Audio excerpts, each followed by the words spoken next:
नमस्कार, मैं doctor Manju Jain, retired associate professor from essential degree college Kanpur.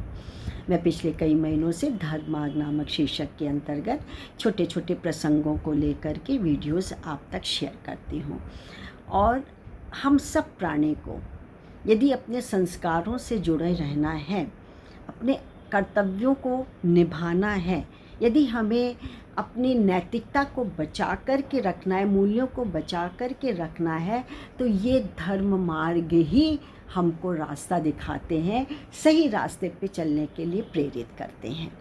तो मैंने इसी कड़ी में आपके लिए एक और शीर्षक का चुनाव किया है और उसका शीर्षक है मन के पार, और इसको प्रेषित किया है डॉक्टर जयप्रकाश शुक्ल जी ने। जयप्रकाश शुक्ल जी, आपका बहुत बहुत शुक्रिया कि आपकी बात मैं जन जन तक पहुंचाती हूं। मन के पार।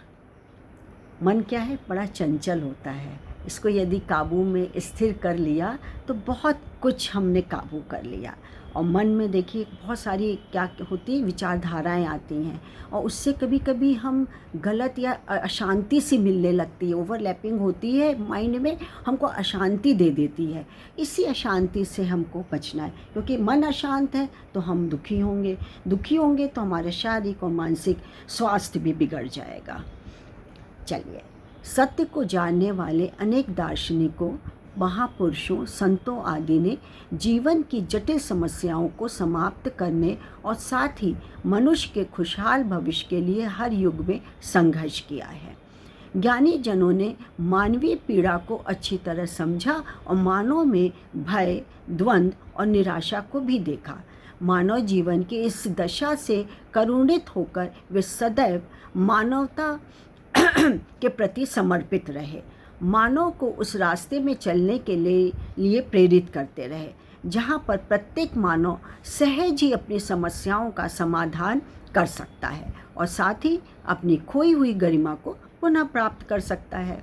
महापुरुषों के शब्द अलग अलग हो सकते हैं, उनके समझने का ढंग अलग अलग हो सकता है, उनकी भाषा शैली अलग अलग हो सकती है, किंतु संपूर्ण मानवता के प्रति उनका स्नेह, उनकी आत्मिकता और उनका प्रेम एक जैसा है। इसलिए हम सबके लिए अति आवश्यक है कि उनकी वाणी सुने और जाने।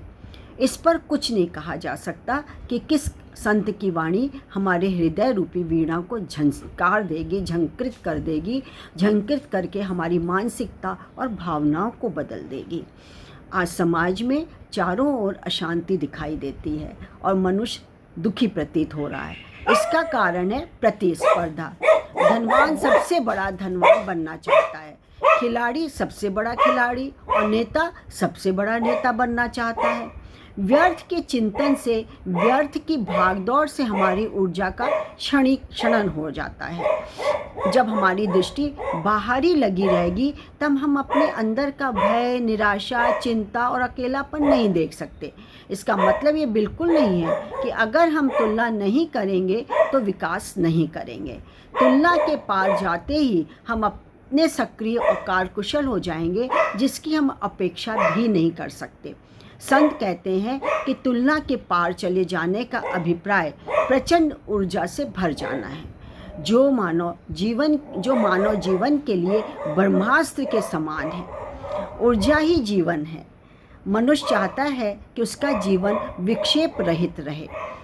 इसके लिए हम उस सबको तुलना के पार जाना होगा। तुलना के पार जाने का तात्पर्य है मन के पार चले जाना, और मन के पार चले जाने का तात्पर्य है परम शांति प्राप्त करना, जिसकी हमें बहुत ज़रूरत है, क्योंकि अशांत मन से हम कुछ नहीं कर सकते। सिर्फ चिंता, भय, दुख के सिवा हमें कुछ नहीं मिल रहा। तो मेरी आपसे प्रार्थना है कि हमेशा मन को, चित्त को, दिमाग को शांत करिए। कोई विपत्ति आती है, कोई समस्या आती है, सोचिए, विचारिए, फिर निर्णय लीजिए, फिर उसका निदान करिए। होगा निदान, जरूर होगा, सफलता मिलेगी, जरूर मिलेगी, ये मेरा दावा है। तो आपको अच्छे लगे ये विचार तो ज़रूर पढ़िए, ज़रूर सुनिए, ज़रूर सुनाइए, और मेरे वीडियो को लाइक एंड शेयर करना मत भूलिएगा। तब तक के लिए मुझे आज्ञा दीजिए। नमस्कार। Thank you.